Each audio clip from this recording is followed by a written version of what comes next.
अब व्यापारी ने व्यापार करना बंद कर दिया, समय निकालकर भगवान शंकर के मंदिर में जाता, शिवालय में जाता, शंकर जी की आराधना करता, शिव स्तुति करता, शंकर का गुणगान करता, शिव पर आश्रित होता। और यह संसार की रीत है।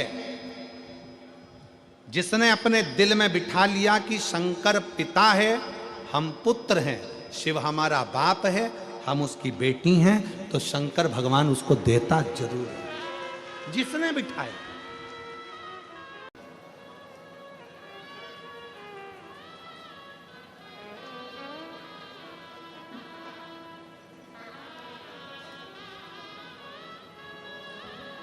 चार भूमि है जहां पर भगवान शंकर पार्वती जी के साथ बैठे हैं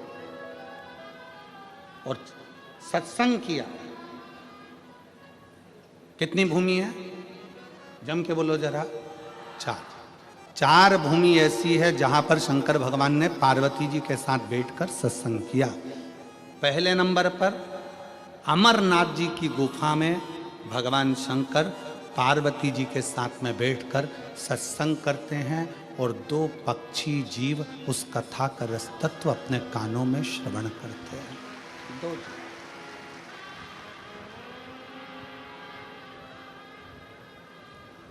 अमरनाथ की गुफा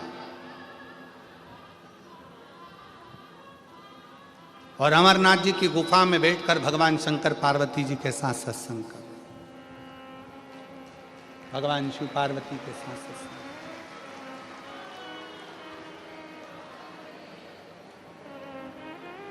दूसरे नंबर पर जब अमरनाथ जी की गुफा में भगवान शंकर पार्वती जी को कथा श्रवण कराते हैं, भगवान शिव जब पार्वती जी को कथा का रस तत्व ग्रहण कराते हैं, पार्वती जी उस कथा को श्रवण करती और अपने जीवन को आनंदित करती। दो स्थान,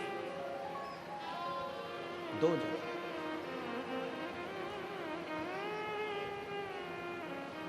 चार स्थान में से एक स्थान है अमरनाथ की गुफा। दूसरे नंबर पर है काशी विश्वनाथ की पवित्र भूमि मां गंगा जी का तट, जहां पर भगवान शंकर पार्वती जी के साथ बैठकर सत्संग करते। तीसरे नंबर पर है महाकाल बाबा की भूमि, महाकाल वन, मां छिपरा का तट, जहां पर भगवान शंकर बैठकर पार्वती जी के साथ सत्संग करते। चौथी भूमि है श्री सैलम मल्लिकार्जुन, जहां पर भगवान शंकर पार्वती जी के साथ बैठकर सत्संग करते हैं, शिव चर्चा का स्मरण करते हैं। चार स्थान, और चार स्थान में भी चारों स्थान की मूलता है। शंकर भगवान जब पार्वती जी के साथ अमरनाथ की गुफा में सत्संग करते हैं, उस जगह पर सबको भगा देते हैं, किसी को नहीं रखते, केवल एक पक्षी का जोड़ा बैठकर अमरनाथ जी की कथा का रस तत्व सुनता है। केवल एक पक्षी का जोड़ा। जब अमरनाथ जी की कथा में, अमरनाथ जी की गुफा में केवल शंकर और पार्वती दोनों बैठते हैं और सबको भगा कर वे केवल एक पक्षी का जोड़ा बैठकर कथा को सुनता है। दूसरे नंबर पर है काशी विश्वनाथ की भूमि। उस काशी विश्वनाथ की भूमि पर गंगा जी के तट पर जब भगवान शंकर पार्वती जी के साथ बैठते हैं, तो सारे ऋषि, संत, साधु, तपस्वी, सन्यासी भगवान शंकर के सत्संग को श्रवण करते हैं। तीसरे नंबर पर है महाकाल वन। महाकाल वन में जब भगवान शंकर पार्वती जी के साथ बैठकर सत्संग करते हैं, तो शंकर के सारे गण और सारे भैरव भगवान शंकर की उस पवित्र कथा को 64 योगिनियों के साथ श्रवण करते।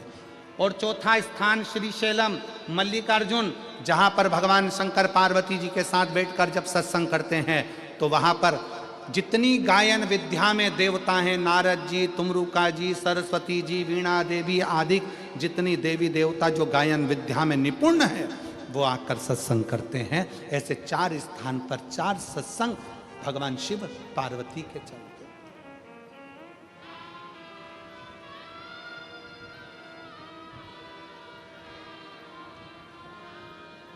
शिव महापुराण का एक नियम बड़ा प्रबल है।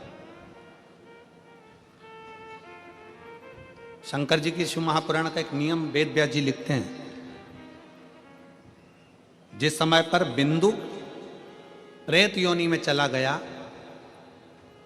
चंचुला देवी कथा को सुनने के लिए ईश्वर जी और गोरा जी के रूप में शंकर पार्वती को विराजमान कर देती हैं।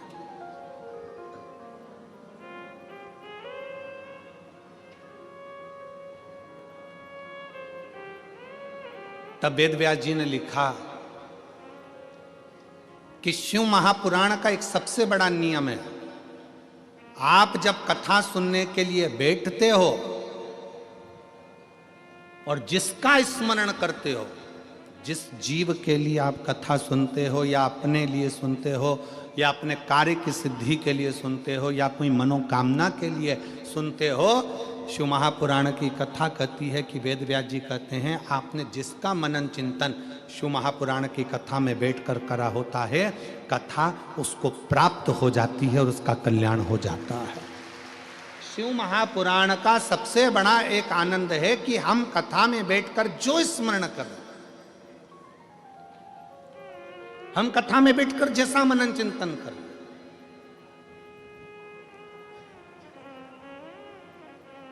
इसलिए निवेदन है कथा में बैठकर हमेशा